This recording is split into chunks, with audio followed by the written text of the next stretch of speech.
اور صحابہ کے اندر جب ہم دیکھتے ہیں تو صدیق اس کا معنی بھی سچ بولنے والا ہوتا ہے، تصدیق کرنے والا، سچ بولنے والا، ان کے ساتھ صدیق لگتا ہے. تو کیا باقی تصدیق کرنے والے یا سچ بولنے والے نہیں تھے؟ معلوم یہ ہوا کہ صحابہ میں جو صدیق اور ائمہ میں جو صادق کوئی مطابقت ہے، کہیں کوئی تھوڑی سی کچھ چیز ہے بیچ میں کامن. تو آئیے میں اگر جواب دوں گا تو ہو سکتا ہے کہ کوئی اعتراض کر دے. امام سے خود ہی پوچھتے ہیں، امام جعفر صادق رضی اللہ تعالیٰ عنہ سے پوچھتے ہیں کہ آپ صادق آپ کے نام کے ساتھ کیوں لگتا ہے؟ کتاب کا نام جلاء العیون، پیج اس کا 248. کشف الغمہ کتاب کا نام ہے، پیج اس کا 215 ہے. کتاب کا نام ہے احتجاج طبرسی، پیج اس کا 205 ہے. اور صافی شرح اصول کافی اہل تشیع کی بڑی معتبر کتاب ہے، جیسے اہل سنہ کے اندر بخاری شریف ہوتی ہے، صفحہ اس کا 214. اس کے اوپر اس سوال کا جواب مل جائے گا. اور ایک عرض کرنا چاہوں گا، یہ سوال ہوتا ہے لیکن ہماری عوام کے اندر سوال کیا ہے، سوال سوال ہوتا ہے. یہ لفظ سین کے اوپر پیش ہے، آگے سوال حمزہ. لیکن میں غلطی نہیں کہنا بتا رہا ہوں، عوام میں تو ظاہر ہے میں بھی سوال بول جاتا ہوں. تو سوال جو ہے اس کا جواب اس کے اوپر مل جائے گا کہ امام جعفر رضی اللہ تعالیٰ عنہ کے ساتھ صادق کیوں لگتا ہے. تو آپ نے خود ہی جواب دیا، فرماتے ہیں والدانی صدیق و مراتین، میرے ساتھ صادق اس لیے لگتا ہے کہ میں دو طرح سے حضرت ابوبکر صدیق رضی اللہ تعالیٰ عنہ کی اولاد میں شامل ہوں.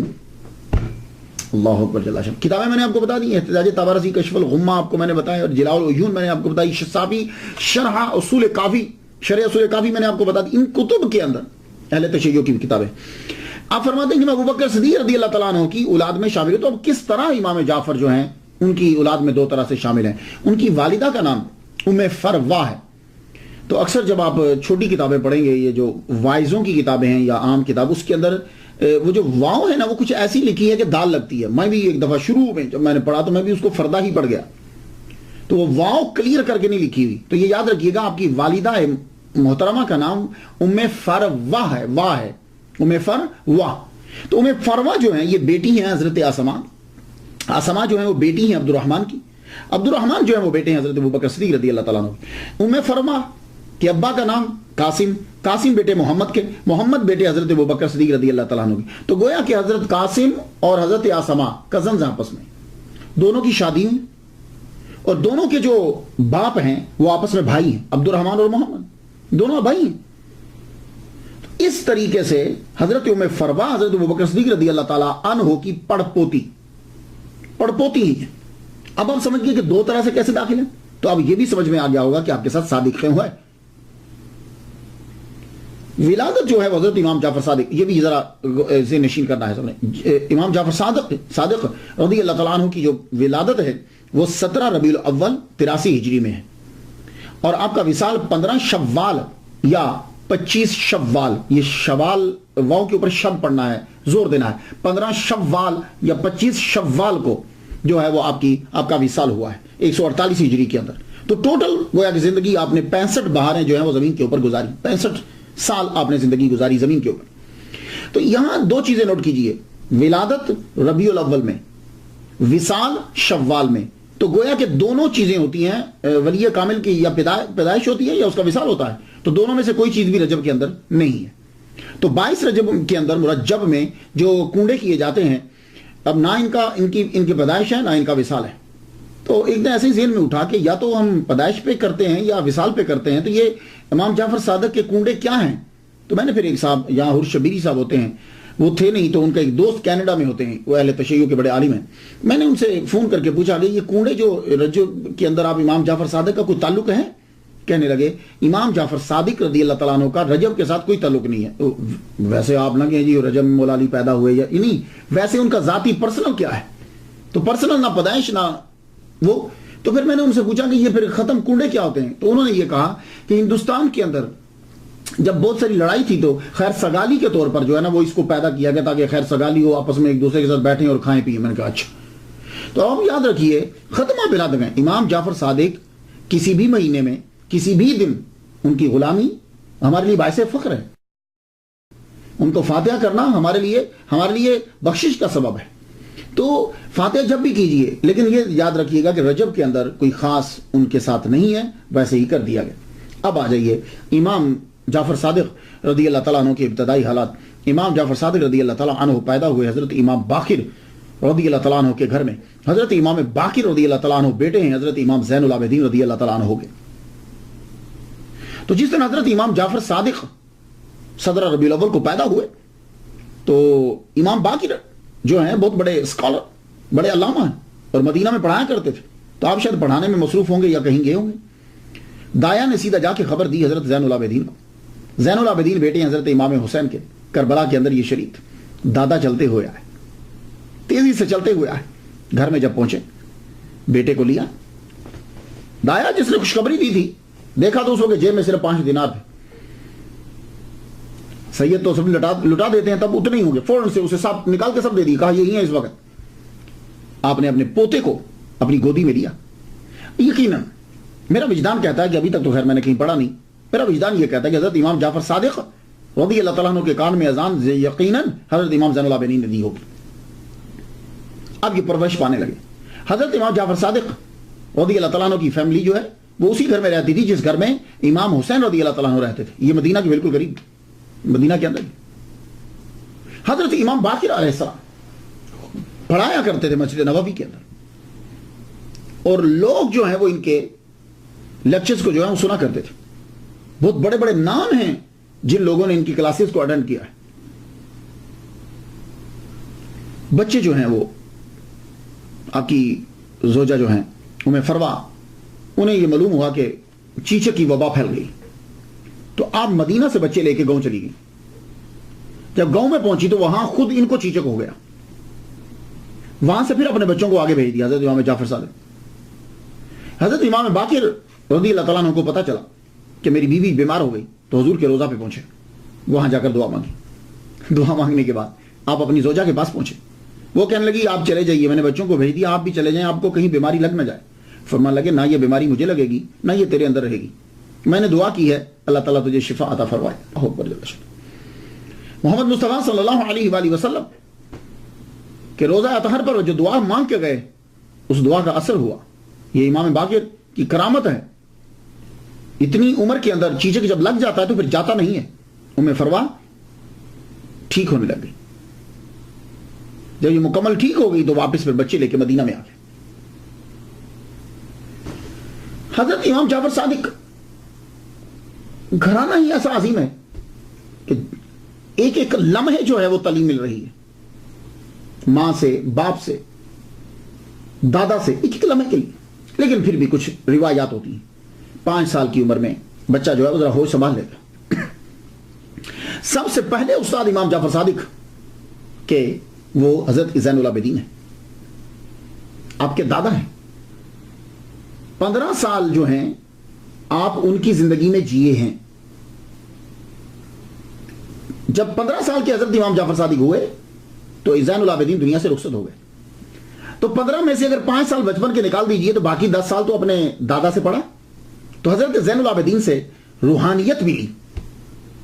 زین العابدین ان کا نام بتاتا ہے کہ عبادت کرنے والوں کے لیے زینت ہے، اور اس کے علاوہ تعلیم بھی لی۔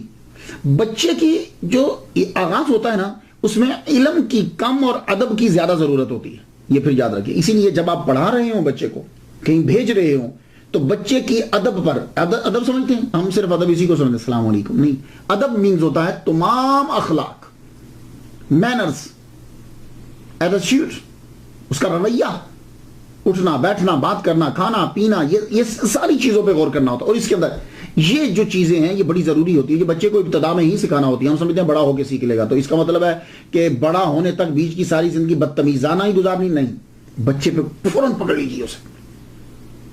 اب آپ اپنے دادا سے کیا سیکھ رہے ہیں؟ آپ سمجھتے ہیں کہ حضرت زین العابدین صرف نمازیں پڑھتے تھے؟ نہیں، آپ نے 1300 سال قبل ایک ٹاپ کا رسالہ لکھا، صحیفہ سجادیہ بھی ہے اور رسالۃ الحقوق بھی ہے۔ رسالۃ الحقوق کے اندر جو ہے وہ چیپٹر ہے جس میں ٹیچرز کے جو ہیں وہ اپنے حقوق لکھے، آداب لکھے۔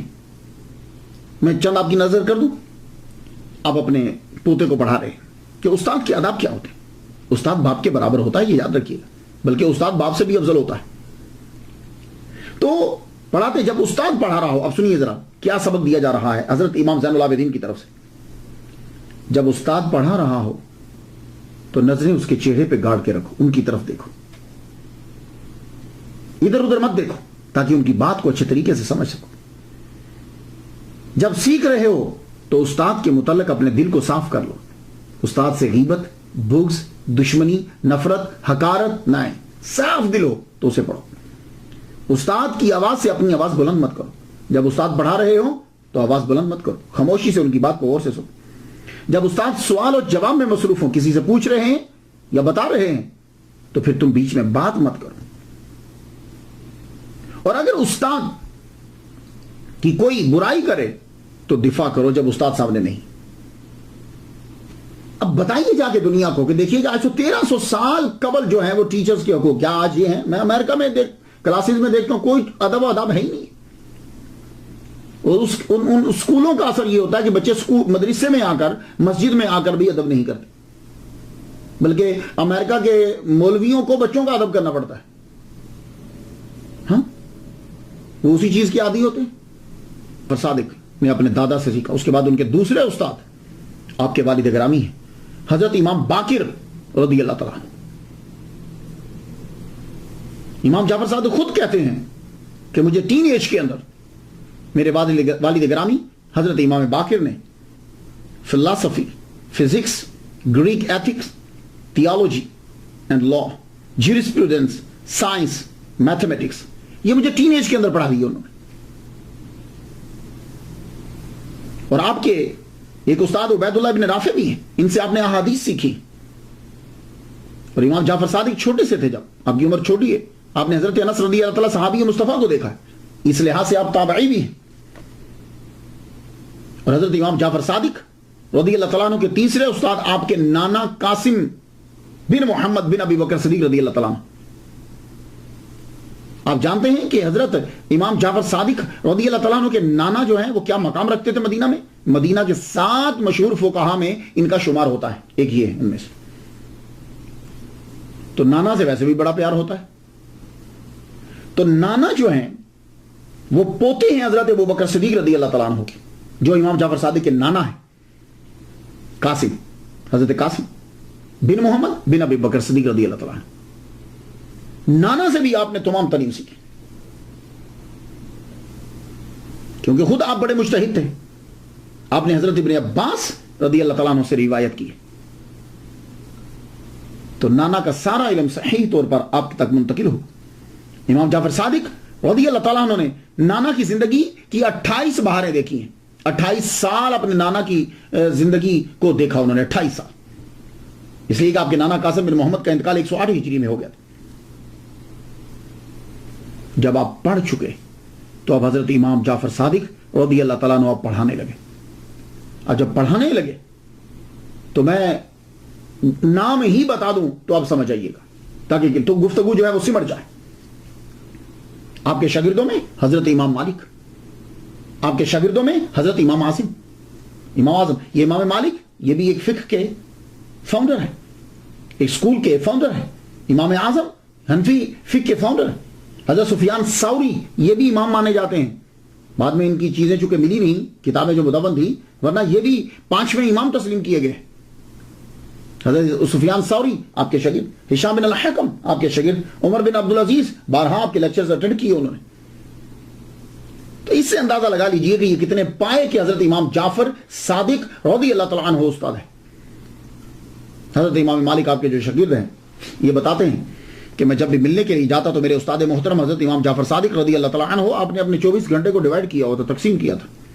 پڑھاتے تھے, تدریس, جب ٹائم بچتا روزے میں تو خیر رہتے ہی تھے, دن میں نماز میں ہوتے, قرآن کی تلاوت میں رہتے.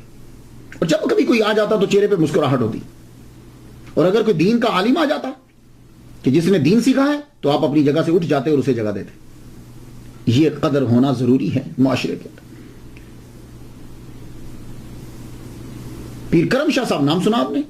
پیر کرم, میں ان کے صاحبزادگان سے تو ملا ہوں, سب سے مل چکا ہوں, کئی دفعہ جلسہ ان کے ساتھ تقریریں کر چکا ہوں جو پاکستان میں تھا, یہاں بھی کی ہیں. امین اللہ ثنا شاہ صاحب تشریف لائے تھے. پیر کرم شاہ صاحب کے بارے میں نے ان کے شاگردوں سے سنا, اور آپ کا یہ طریقہ تھا کوئی بھی آ جاتا, چھوٹا سا کوئی مسجد کا عام خطیب بھی ہے, تو آپ اس کا احترام کرتے, اور جب وہ جاتا تو آپ اٹھ کے باہر تک چھوڑنے کے لیے جاتا.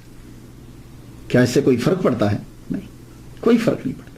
جب آپ دوسرے کی عزت کریں گے آپ کی عزت بڑھے گی. لیکن آج کل آپ چلے جائیے, سارے مولوی بیٹھے ہوئے ہوں گے, دوسرے کی عزت ہی نہیں کریں گے, کسی کا نام لینا گوارا نہیں کریں گے. جب تک تصوف نہ آئے علم کا فائدہ ہی کوئی نہیں. تو امام جعفر صادق علم جو پھیلا رہا ہے, علم جس نے سیکھا ہے اس کی قدر کرتے, جگہ چھوڑ دیتے. حضرت سفیان ثوری رحمۃ اللہ علیہ اپنے استاد کے بارے میں کہتے ہیں, یہ بھی ان کے شاگرد ہیں. میں خود باتیں بیان نہیں کر رہا, ان سے جو ان کے شاگردوں سے ہیں, تاکہ بات کے اندر اور مضبوطی آ جائے. حضرت سفیان ثوری رحمۃ اللہ علیہ بہت زبردست بزرگ ہیں, زاہد بھی ہیں اور فقہ کے ماہر بھی. آپ اپنے استاد کے بارے میں کہتے ہیں کہ ایک دن مجھے کہنے لگے, اے سفیان, اللہ تم کو کوئی نعمت دے اور تو چاہے کہ ہمیشہ یہ نعمت تیرے پاس رہے, تو پھر تو ہمیشہ شکر ادا کر, کیونکہ اللہ تعالیٰ نے قرآن مجید میں یہ کہا ہے, سورہ ابراہیم آیت نمبر 7 ہے, لَإِن شَكَرْتُمْ لَأَزِيدَنَّكُمْ, اگر تم شکر کرو گے تو ہم ضرور بر ضرور بڑھا دیں گے. یہ لام تقید اور بنون سکیلا, لَأَزِيدَنَّكُمْ, یہ لام تقید اور نون سکیلا, اس کا معنی ضرور بر ضرور, آسان لفظوں میں. اور فرمایا جب اللہ رزق دے تو استغفار بڑھا دو. اگر کبھی دیکھتے ہو کہ رزق ملا ہے اور کم نہ ہو جائے, بڑھتا جائے, تو رزق اور اولاد کے لیے فرماتے ہیں استغفار بڑھا دو, کیونکہ اللہ تعالیٰ نے قرآن مجید میں فرمایا فَقُلْتُ اسْتَغْفِرُوا رَبَّكُمْ إِنَّهُ كَانَ غَفَّارًا يُرْسِلِ السَّمَاءَ عَلَيْكُمْ مِدْرَارًا وَيُمْدِدْكُمْ رَبُّكُمْ بِأَمْوَالٍ وَبَنِينَ. سورہ نوح, سورہ نوح کے اندر یہ نوح علیہ السلام نے کہا تھا, رب اپنے رب کا استغفار کرو اپنے رب سے, وہ غفار ہے, آسمان سے موسلادھار پانی برسائے گا, بارش کرے گا, اور کیا کرے گا, اموال اور بنین, مال اور بیٹے بڑھا دے گا, مدد کرے گا تمہاری ان کے ذریعے سے. تو فرمایا استغفار کرو جب محنت, جب رزق کو بڑھانا ہو. اور یا سفیان, اگر بادشاہ یا کوئی دوسرا تیرے ساتھ ظلم کرے اور تو اس کے ظلم سے بچنا چاہتا ہے, تو پھر لا حول ولا قوت الا باللہ العلی العظیم, العلی العظیم, اس کا وظیفہ جو ہے وہ بڑھا دے. یہ خوشی کی چابی ہے اور جنت کے خزانوں میں سے ایک خزانہ ہے. تو آپ لوگ بھی سب یاد رکھیے, یہ 3 چیزیں جو ہیں لازمی کر لیجئے دن کے وظیفے کے اندر, جتنے لوگ مجھے سن رہے ہیں. آپ پھر دیکھیے کتنی تبدیلی آتی ہے آپ کی لائف کے اندر. ایک اس کا طریقہ بتاتا ہوں, پورے 24 گھنٹے کے اندر کوئی ایک نماز جس کے بعد نفل پڑھے جا سکتے ہیں, اس کے بعد 2 نفل شکرانے کے رکھ دیجئے کہ یہ مالک تیری ساری نعمتیں میں نہ گن سکتا ہوں نہ میں سمجھ سکتا ہوں, سب کا شکر ادا کرتا ہوں, قبول کر. 2 نفل شکرانے کے, لَإِن شَكَرْتُمْ لَأَزِيدَنَّكُمْ. اس کے بعد استغفار, اس کی ایک تسبیح جو ہے وہ صبح یا شام آپ پکڑ لیجئے, سبحان اللہ وبحمدہ, سبحان اللہ العظیم, استغفر اللہ, بہت اچھی. تیسرا جو ہے لا حول ولا قوت, اس کے لیے میں کہ سبحان اللہ والحمدللہ, تیسرا کلمہ پورا 100 مرتبہ جو ہے 101 مرتبہ پڑھ دیجیے, تینوں چیزیں اندر آ جائیں. دیکھیے پھر لائف میں تبدیلی کیسے آتی. آپ کے ایک شاگرد امام اعظم ابو حنیفہ, جن کے ہم مقلد ہیں, تقلید کرتے ہیں جن کی فقہ کے اندر, امام اعظم نے یہ فرمایا ہے لولا السنتان لہلک النعمان, اگر 2 سال نہ ہوتے جو میں نے حضرت امام جعفر صادق کے ساتھ گزارے ہیں تو نعمان جو ہے وہ ہلاک ہو جاتا. اب کچھ لوگوں نے, میں کتابیں جب پڑھتا ہوں بیان کروں تو ٹائم لمبا ہو جاتا ہے, خود آپ سٹڈی کر لیجئے گا, انتہائی گھٹیا قسم کے سوالات جو ہیں وہ ان کی طرف منسوب کیے, کچھ ان کی طرف منسوب کر دیے. اور وہ سوال تو یار بچہ دے سکتا اللہ کے بندو. حضرت امام جعفر صادق اور حضرت امام اعظم سے یہ توقع ہو گئی, چھوٹے چھوٹے سوال, آنکھ میں پانی جو ہے نمکین کیوں ہوتا ہے, کیا ہے یار. یہ جملہ ہی کافی ہے ان کے مقام کے لیے اور ان کے ادب کے لیے, کہ 2 سال اگر میں نے ان کے ساتھ نہ گزارے ہوتے تو نعمان ہلاک ہو جاتا. بھئی یہ اتنا جملہ ہی کافی. اللہ اکبر. اب ان کی حقارت ثابت کرنے کے لیے, حقیر کرنے کے لیے عجیب قسم کے سوال ہیں. حضرت باجزید بسطامی بھی ان کے شاگرد ہیں, حضرت امام جعفر صادق رضی اللہ تعالیٰ عنہ کے. باجزید بسطامی تو جب سے ان کے پاس آئے, یہ ان کے ٹاپک میں جا کے پڑھ لیجئے گا, ان کی ملاقات ثابت ہے. جب آئے تو آپ اتنا ادب کرتے تھے کہ استاد کے پاؤں مبارک سے اوپر چہرہ ہی نہیں اٹھاتے تھے. ایک مرتبہ حضرت امام جعفر صادق رضی اللہ تعالیٰ عنہ نے کہا باجزید سے, جاؤ وہ طاق سے ذرا چیز تو پکڑانا. کہا حضور طاق کدھر ہے؟ فرمانے لگے اتنے سال ہو گئے تمہیں طاق کا نہیں پتہ چلا؟ کہنے لگے حضور میں جب سے آیا ہوں میں نے کبھی آپ کے پاؤں مبارک سے اپنی نظریں اٹھا کے اوپر نہیں دیکھی. اور نے فرمایا جاؤ باجزید تیرا کام پورا ہو گیا, اب جاؤ جا کے تبلیغ کرو, تو تم مکمل ہو گیا کام. تو بایزید بستامی بھی ان کے شاگرد. تو بس شاگردوں سے اندازہ لگا لیجئے کہ استاد کا مقام کیا ہے. ایک ان کے شاگرد ہشام بن الحکم ہے. انہوں نے امام جعفر صادق رضی اللہ تعالیٰ عنہ سے علم مناظرہ سیکھا ہے. تو امام جعفر صادق علم مناظرہ کے اندر بھی ٹاپ کے تھے. اس کی ایک مثال دے دیتا ہوں. ہشام سے کسی نے آ کر پوچھا تم خدا پہ یقین رکھتے ہو؟ کہاں تمہارا خدا ہے؟ کہاں ہاں. تو کہا کیا تمہارا خدا جو ہے وہ اس انڈے میں، وہ انڈا تو اس انڈے کے اندر بغیر اس انڈے کو بڑا کیے، بڑا نہ کرے، وہ ساری کائنات زمین و آسمان اس کے اندر ڈال سکتا ہے، فکس کر سکتا ہے؟ آپ تب پڑھ رہے تھے. حضرت امام جعفر صادق رضی اللہ تعالیٰ عنہ کے پاس پہنچے. شام ہو چکی تب، سورج ڈوب گیا تھا. سوال پوچھے، آپ نے فرمایا آرام کرو، صبح جواب دیں گے جب سورج نکل آئے گا. رات سوئے، صبح سورج نکلا، گئے. امام نے فرمایا جاؤ ہمارے گھر کی چھت پہ ذرا جانا، چھت پہ چاروں طرف دیکھنا اور جو نظر آئے یاد رکھنا. اوپر گئے ہشام بن الحکم، چاروں طرف دیکھا، نیچے آ گئے. آپ نے فرمایا کیا دیکھا؟ کہا حضور میں نے اونٹ دیکھا، پہاڑ دیکھے، میدان دیکھا، جانور دیکھے، میں نے مواشی دیکھے، جس کو مویشی کہتے ہیں، مواشی دیکھے، میں نے انسان دیکھے، مکانات دیکھے، درخت دیکھے. فرمانے لگے تو کس شے کے ساتھ دیکھے؟ کہا حضور آنکھ کے ساتھ. کہا پوری آنکھ کے ساتھ؟ کہا نہیں حضور یہ آنکھ کے اندر جو ہے نا وہ چھوٹا سا نقطہ وہ دیکھتا ہے. فرمانے لگے یہ اونٹ تم نے اس سے دیکھا؟ فرمایا تیرا جواب آ گیا اسی بات کے اندر. آنکھ کے اندر چھوٹا سا نقطہ ہے، یہ یاد رکھیے گا. تو فرمانے لگے کہ اللہ تعالیٰ نے یہ پیدا کی ہے آنکھ، اور اونٹ بھی اس کے اندر آیا، پہاڑ بھی اس کے اندر آئے، زمین بھی اس کے اندر آئی، مکانات بھی اس کے اندر آئے، درخت بھی اس کے اندر آئے. تو جو کائنات کا مالک اس آنکھ کے چھوٹے سے نقطے میں بغیر اس کو بڑا کیے اس چیز کو اس کے اندر بند کر سکتا ہے، تو وہ رب قادر ہے اس بات کے اوپر کہ انڈے کو بڑا کیے بنا زمین و آسمان اس کے اندر جو ہے فکس کر دیں. سبحان اللہ، کیا کہنے. تو امام جو کے ایک اور شاگرد دنیا کے اندر بڑے مشہور ہوئے، جابر بن حیان. جابر بن حیان جو ہیں ایک نابغہ روزگار ہستی ہے. Astronomer, astrologer, engineer, geographer, philosopher, physicist, pharmacist, physician, chemist, alchemist. اور جب بھی کبھی گفتگو ہوتی تو امام جعفر صادق کا نام ضرور لیتے. کہتے یہ چیز میرے استاد امام جعفر صادق نے مجھے سکھائی. جب کیلشیم کا ذکر ہوتا، جس کو کیلشیم کہتے ہیں ہم اپنی کیلشیم کا ذکر کرتے، جب ایویپوریشن کا ذکر کرتے، اور جب کرسٹلائزیشن کا ذکر ہوتا، فرماتے کہ یہ سب چیزیں میں نے اپنے امام جعفر صادق رضی اللہ تعالیٰ عنہ سے سیکھی. تو یہ میں نے آپ کو چند چیزیں بتائیں کہ اس سے اندازہ لگا لیجئے کہ حضرت امام جعفر صادق رضی اللہ تعالیٰ عنہ کتنے قابل ہیں کہ دنیا کے عظیم لوگ ان سے علم سیکھنے کے لیے آ رہے ہیں. ان کی علمیت کا اعتراف صرف ہم نے نہیں کیا، مغرب میں کیا. ایچن کولبرگ، یہ پروفیسر ڈاکٹر جو ہے یہ کولبرگ تل اویو میں 1943 کے اندر یہ پیدا ہوا ہے. 1972 میں تدریس اس نے شروع کی ہیبرو یونیورسٹی کے اندر. 4 سال بعد اس کی ترقی ہو گئی. 1 سال اس نے امریکہ میں بھی پڑھایا ہے. اس کی بہت سی تحقیقات ہیں کہ جس کا ترجمہ جو ہے وہ پرشین کے اندر بھی ہوا، ترکش میں بھی ہوا، اور عربی کے اندر بھی ہوا. اس نے حضرت امام جعفر صادق رضی اللہ تعالیٰ عنہ کے بارے میں یہ جملہ کہا ہے کہ انہوں نے 400 ایسے شاگرد تیار کیے کہ جنہوں نے دنیا کے اندر علم کو جو ہے وہ پھیلایا. ویسے تو بہت سے لوگ پڑھتے تھے لیکن 400 علمی سپوت دنیا کو دیے.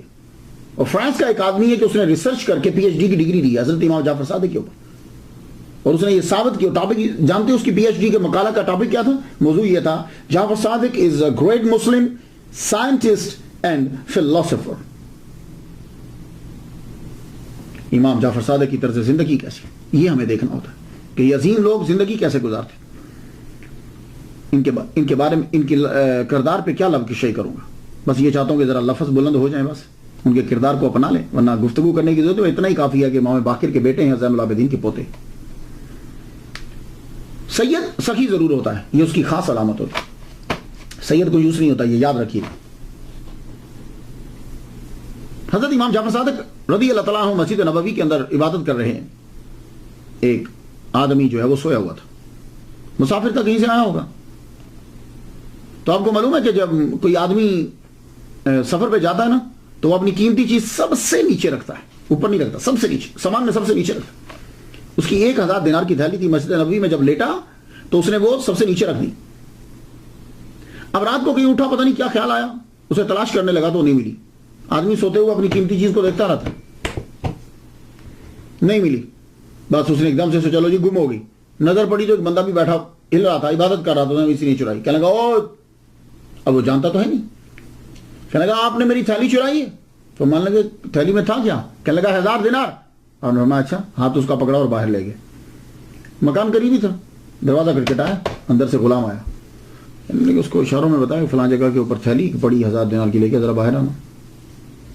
وہ گیا، تھیلی لے کے آ گیا، آپ نے ہاتھ میں پکڑی، اندر لے کے فرمانے لگے یہ لے، یہ تھیلی پکڑ۔ اس نے وہ تھیلی لی، پھر اپنی جگہ پہ چلا گیا۔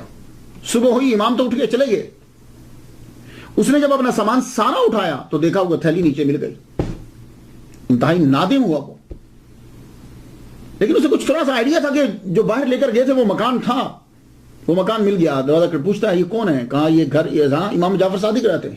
ان سے ملاقات کا جب خواہاں ہوا، چاہا کہ ملاقات کروں، ملا تو معافی مانگتے ہوئے کہنے لگا حضور مجھ سے غلطی ہو گئی، میری تھیلی مل گئی، آپ یہ اپنی تھیلی 1000 دینار واپس لے لیجئے۔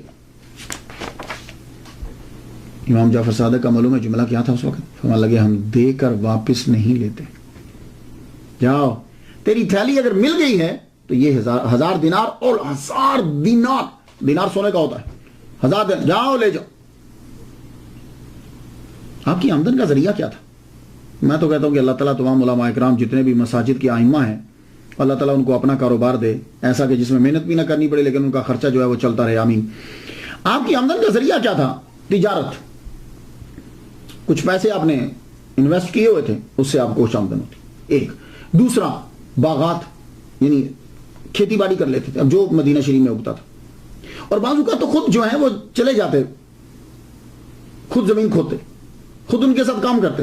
کہا حضور آپ کیوں کرتے ہیں؟ فرمانے لگے نہیں، پسینہ آتا ہے، محنت ہوتی ہے، احساس ہوتا ہے کہ دوسرے جو لوگ کام کرتے ہیں وہ کیسے کرتے ہیں۔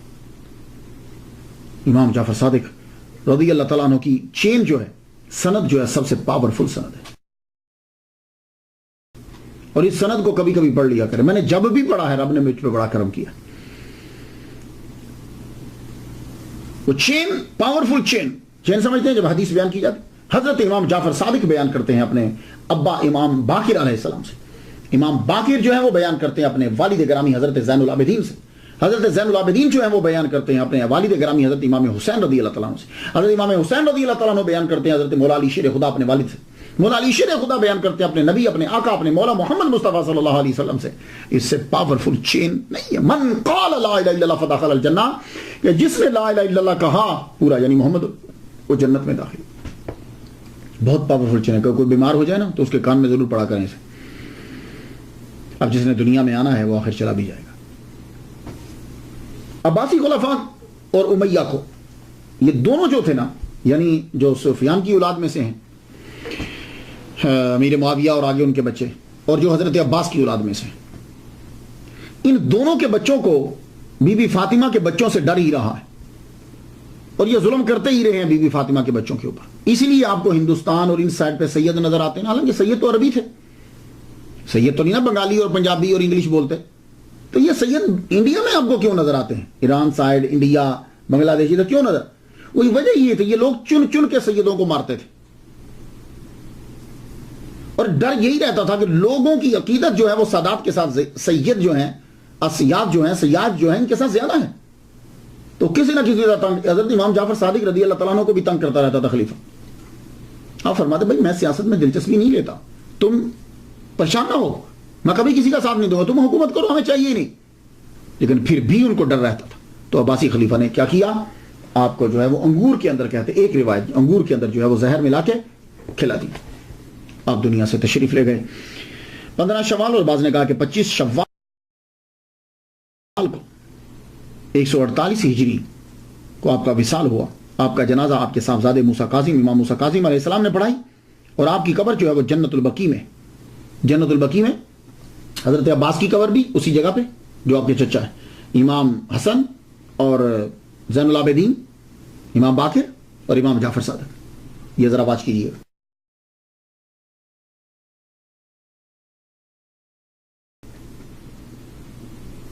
1925 سے پہلے پورا اوپر مزار بنا ہوا تھا, گنبد ہے, اوپر گنبد ہے اور اس کے اندر قبریں ہیں, حضور کی فیملی. پھر ذرا واچ کیجیے, یہ نمبر 2 جو ہے. اور 1925 کے بعد جو ہے وہ یہ گنبد جو ہے یہ گرا دیا گیا, اور اب کی موجودہ جو وہ قبر ہے اس کی جو تصویر ہے, اب جو موجودہ قبر ہے اس کی جو تصویر ہے وہ دیکھیے.